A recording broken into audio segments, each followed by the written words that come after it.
This Tuxedo cheesecake is so perfect. Once you try it, it will be your favorite cake. Start by making vanilla cake layers. Combine all the wet ingredients to your mixing bowl. To a separate bowl, combine the dry ingredients and mix them well.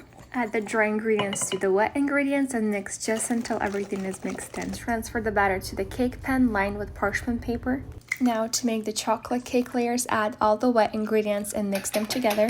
In a separate bowl, you're going to combine all the dry ingredients, mix them together, and add the dry ingredients to the wet ingredients. Transfer the batter to the cake pan, and you're going to bake both of these at 330 Fahrenheit for 22 minutes. Let the cake cool down to room temperature, then run the knife along the edges and take out the cake. Slice each cake into two. Now we're going to make two different fillings. Mix the cream cheese until smooth. Melt the chocolate. I like to use 30 seconds increments in a microwave and mix in between. Add the chocolate to cream cheese and mix until smooth.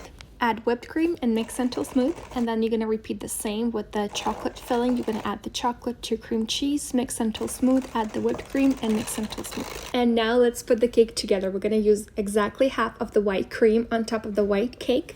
Add the chocolate cake layer and use exactly half of the chocolate cream. Add the white cake layer and use the rest of the white cream.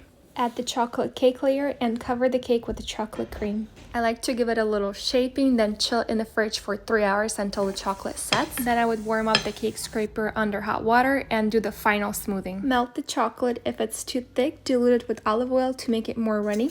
Let the cake set for another 3 hours before serving. Delicious! I hope you enjoy!